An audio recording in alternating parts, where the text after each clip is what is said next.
Stop എന്ന് വെച്ചാ നിർത്തുക.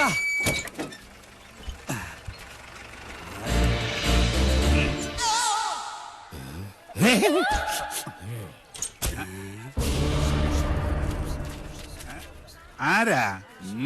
ഓ, ആശാരിമാരാണല്ലേ. ഇതിനു മുമ്പ് ഈ അങ്ങാടി കണ്ടിട്ടില്ലല്ലോ. ഇപ്പൊ കണ്ടില്ലേ? അത് മതി. താടിയ കുപിതനാണല്ലേ? അല്ല, യു രഘുത്തമൻ. പണി അന്വേഷിച്ചു വന്നതായിരിക്കും. താൻ ഞങ്ങൾക്ക് പണി തരണ്ട. ചെമ്പറയിൽ എന്റെ ഗുരുനാഥനുണ്ട്. അവിടേക്കുള്ള വഴി പറഞ്ഞു തരൂ. ചോരകണ്ണ മര്യാദ കെട്ടവരെ, നിനക്ക് വിഷഹാരി അറിയില്ല. വിഷ ഊതി കയറ്റാനും ഊതി ഇറക്കാനും ഒരു നിമിഷം വേണ്ടിരിക്കെ. വിഷരാജനാ ഞാൻ. നിലവിളിച്ച് മരിക്കാതിരിക്കുക. ഞാൻ വെറുതെ പറഞ്ഞതാ. ഒരു വിഷഹാരി. തനിക്ക് വിഷ ഊതി ഇറക്കാനേ അറിയാവൂ, തുപ്പാൻ അറിയില്ല. അച്ചോ, ആശാനെ കടിക്കാത്ത പാമ്പ് ഏതൊക്കെ? ചത്ത പാമ്പും കടിക്കില്ല, ഫോട്ടോയിൽ കാണുന്നതും കടിക്കില്ല. പാമ്പല്ല, മീന. ആശാനെ കടൽപ്പാമ്പിനെയും കരപ്പാമ്പിനെയും കണ്ട എങ്ങനെ തിരിച്ചറിയാം? പാമ്പിനെ പിടിച്ച് വെറുതെ നക്കി നോക്കുക. ഉപ്പുരസം ഉണ്ടെങ്കിൽ അത് കടൽ പാമ്പ്. ഏഭ്യൻ. ഇത് കാടോ അതോ വീടോ? രണ്ടായാലും നല്ല തടിക്കോളുണ്ട്. ഇതോടെ നമ്മുടെ അരിഷ്ടതകളൊക്കെ അങ്ങോട്ട് നീങ്ങാൻ പോവാ. നമ്മുടെ അല്ല, നിന്റെ. പട്ടാഴി നമ്പൂതിരി പണിക്ക് വിളിച്ചത് നിന്നെ അല്ല, ഇന്നെയാ. പോഴൻ. ഇനി മേലാൽ മൂക്കിലിരുന്ന് മൂളിയാൽ ചിന്തേരിട്ട് കളയും ഞാൻ. എന്തോ ആരോ വിളിച്ചു എന്ന് തോന്നുന്നു. വരിക.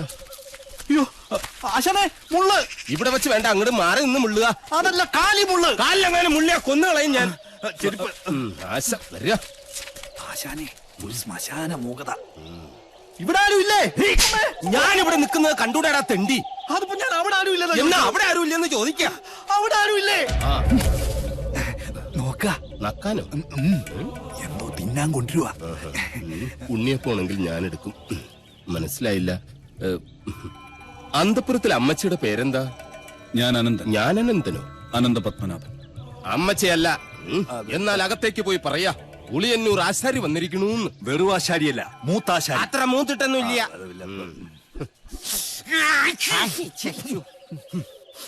നല്ല അരളി പൂത്ത മണം. അരളിപൂത്ത മണമല്ല, പിന്നെ അവിടെ ആണലി പെറ്റെടുത്ത മണോ. എന്താ കാണുന്നു? അയ്യോ പാമ്പ്, നീ അങ്ങോട്ടോട്, ഞാൻ എങ്ങോട്ടെങ്കിലും ഓടാം. അയ്യോ ചലഞ്ച് വല.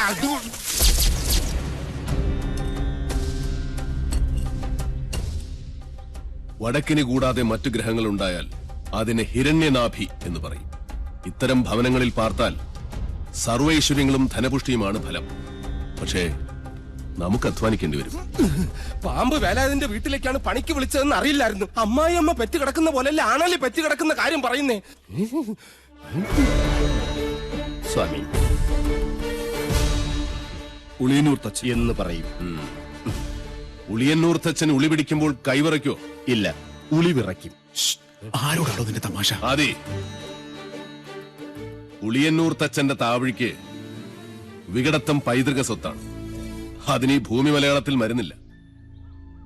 നിന്നെ എനിക്ക് ആവശ്യമുണ്ട്, അതുകൊണ്ടാണ് വിളിപ്പിച്ചത്. എന്തിനാണാവോ? മന്ത്രങ്ങളൊക്കെ പറഞ്ഞു തന്നാൽ തെറ്റാതെ ചൊല്ലാൻ അറിയാമോ? അറിയാമോന്ന്. തെറ്റു പറ്റിയാൽ 100 ആവർത്തി ഇമ്പോസിഷൻ എഴുതിക്കോളാവേ. ഇവനെ കൊണ്ടുപോയി കുളിപ്പിച്ച് ശുദ്ധമാക്കും. ശരി, ക്ഷമിക്കണം. കഴിഞ്ഞ ഞായറാഴ്ച ഞാൻ കുളിച്ചതാ. ഇനി അടുത്ത ഞായറാഴ്ച കുളിക്കാവൂ. വ്രതമുണ്ട്. എന്നെ കുളത്തിക്കൊണ്ടിട്ട കുളത്തിലെ മീങ്ങളെല്ലാം ചത്തു പെരുവും. നിശ്ചയ.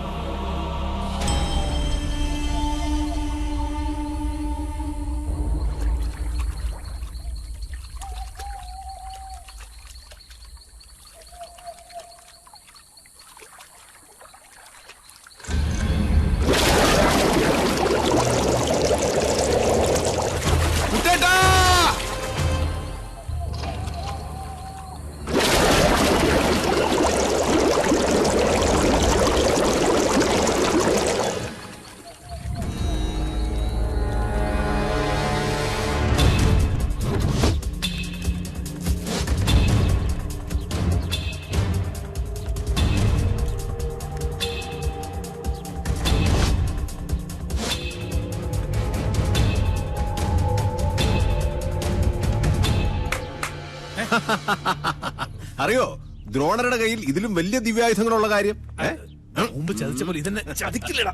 ഏട്ടാ, ജ്ഞാനികളെ ഉണ്ട കൊണ്ടല്ല, ബുദ്ധി കൊണ്ട് വേണം കൊല്ലാൻ. ഏട്ടനിപ്പോ തൊഴുത്തിലേക്കില്ലേ? ഏട്ടനെ കാണാൻ വല്ലപ്പുഴയിലെ പോത്തോട്ടക്കാരനില്ലേ, കെല്ലാ മുഹമ്മദ്, പുള്ളി വന്നിരിക്കുന്നു. ചെല്ല്. ദ്രോണരുടെ നേർക്ക് ജയേട്ടൻ ഉന്നം പിടിച്ചു നിന്നാലും ഈ തോക്ക് പൊട്ടില്ല. അല്ലേ ഗിരിശേട്ടാ? അതെന്താ? നെല്ലൂർ മന ഭദ്രമായിരിക്കേണ്ടത് സാവിത്രിയുടെ ആവശ്യമല്ലേ?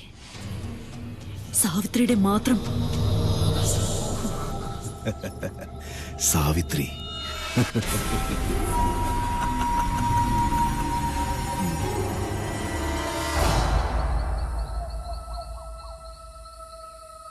ഞാൻ ജപിക്കുന്നത് അതേപോലെ ആവർത്തിക്കുക എല്ലാവരും.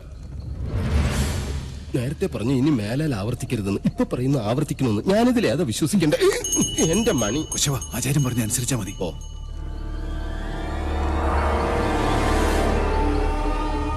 പൂർവാഗ്നേയീ ദക്ഷിണാച പൂർവാഗ്നേയീ ദക്ഷിണാച നൈര്യതീ പശ്ചിമാ തഥാ നൈര്യതീ പശ്ചിമാ തഥാ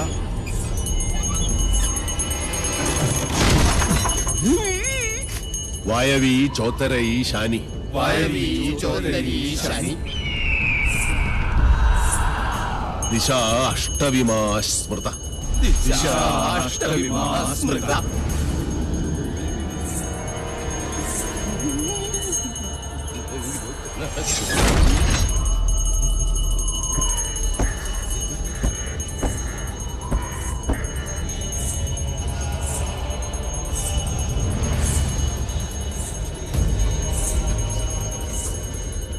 ആരും കണ്ണു തുറക്കരുത്. എന്ത് ശബ്ദം കേട്ടാലും ജപം നിർത്തരുത്. ചോര കണ്ടാൽ ഞെട്ടരുത്.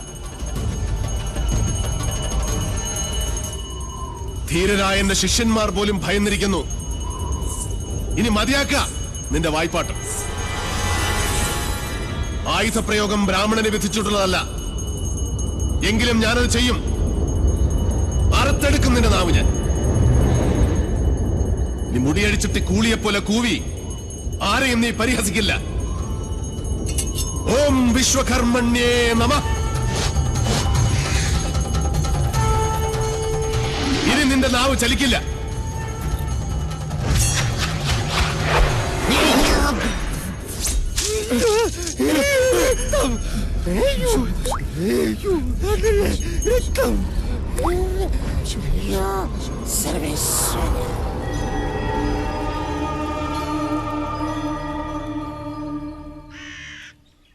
ഇനി ഇവിടെ നിൽക്കാൻ പറ്റില്ല. രാത്രി ആയിക്കഴിഞ്ഞാൽ യക്ഷികളുടെ ഫാഷൻ ഷോ കണ്ടു മടുത്തു. ദാഹിക്കുമ്പോ ഷാർജ ഷേക്ക് കുടിക്കുന്ന പോലല്ലേ രക്തം കുടിക്കുന്ന ചരക്കകത്ത് കൂടിയിരിക്കുന്നത്. ഇനി ഞാനിവിടെ നിന്നാൽ എന്റെ ജീവിതം വവ്വാല് ചപ്പിയ മാങ്ങ. അവിടെ നിൽക്കുക. തിരിഞ്ഞു നോക്കില്ല ഞാൻ. ഇതുവരെ ചെയ്ത പണിയുടെ കൂലി ഈ ഓട്ട് കിണ്ടി കൊണ്ട് അഡ്ജസ്റ്റ് ചെയ്യാന്ന് വിചാരിച്ചു. മുതലായിട്ടല്ല. കൂലി തന്നില്ലെങ്കിൽ തച്ചന്റെ ശാപം നിങ്ങളുടെ തലയിരിക്കും. എന്നാൽ വരട്ടെ. നീ പോവില്ല രൗത്തമ. ഗുരുവിന്റെ സമ്മതമില്ലാതെ നീ മനയുടെ അതിർത്തി കടക്കില്ല. കടന്നാൽ നിന്റെ രണ്ട് കാലും തളർവാദം വന്ന് ശോഷിച്ച് ഈർക്കിൽ പോലാകും. ശിഷ്ടകാലം ഭൂമിയിൽ പാമ്പിനെ പോലെ ഇഴഞ്ഞു നടക്കുന്നീ. ഓർത്തു നിൽക്കുക. അതിനോട് ആരാ പോന്നെ? അളയാ നിൽക്ക. ഞാൻ എന്നെ കൊന്നിട്ട് പോരെ. നോക്കുക, നിനക്ക് ഗുരു കൊണ്ട് പോകൂടാ. എന്റെ മുത്തച്ഛൻ കോപ്പൻ. അയാള് പണിത വീടാത്രേ. അന്നേ രണ്ട് ഉത്തരവും ഇതിന്ന് ഒരു തൂണും അടിച്ചു മാറ്റിയിരുന്നെങ്കിൽ ഞാൻ ഇങ്ങനെ കിടന്ന് ഈ യക്ഷിപ്പറമ്പ് തൂക്കേണ്ട വല്ല കാര്യം ഉണ്ടായിരുന്നു. ഇപ്പൊ ഈട്ടിക്കും തേക്കനൊക്കെ എന്താ വില?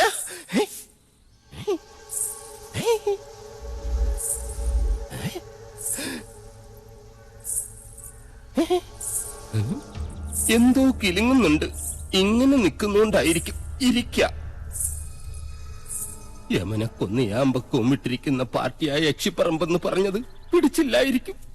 സാവിത്രി അമ്മേ, എന്നെ കൊല്ലരുത്. ഞാൻ സാവിത്രിയല്ല, തുളസിയാ.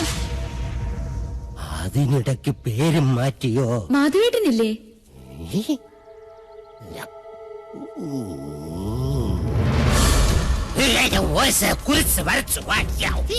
അടുത്തു വരരുത്. അടുത്തു വന്നാൽ പേടിച്ച് മൂത്രമൊഴിച്ചു കളയും ഞാൻ. മാധവേട്ടൻ എവിടെ? മാധവേട്ടൻ എവിടെ? മാധവേട്ടനോ? എന്നെ കൊണ്ടൊന്നും പറയിപ്പിക്കരുത്. തലയ്ക്ക് വെളിവില്ലാത്ത 3-4 നമ്പൂരി ചെക്കന്മാരെ പിടിച്ച് അടുപ്പിന് ചുറ്റും ഇരുത്തിയിട്ട് സ്വാഹ സ്വാഹ എന്ന് പറഞ്ഞ് കുറച്ച് എണ്ണയും കോരി ഒഴിച്ചാൽ ഒരു യക്ഷിയെ തളയ്ക്കാൻ പറ്റില്ല. യക്ഷിയെ തളയ്ക്കണമെങ്കിൽ ഏഷ്യാനെറ്റിലെ കടമറ്റത്ത് കത്തനാർ തന്നെ വരണം. അത് നിനക്ക് എങ്ങനെ അറിയാം? ഞാൻ ഒരു സീരിയലിൽ കണ്ടിട്ടുണ്ട്. അതിലാണെങ്കിൽ ഒരു കൊച്ചു കിണറ്റിൽ വീണ് ചത്തപ്പോ കത്തനാർ ഇങ്ങനെ വടിയെടുത്ത് ഇങ്ങനെ കാണിച്ചേ ഉള്ളൂ. ആ കൊച്ചു ജീവനോടെ കയറി വന്നു. അത് ഏഴില്ലാതെ. നിർത്ത. തുളസിയെ കൊണ്ടാക്കാൻ ആരും വന്നില്ല. വരിക.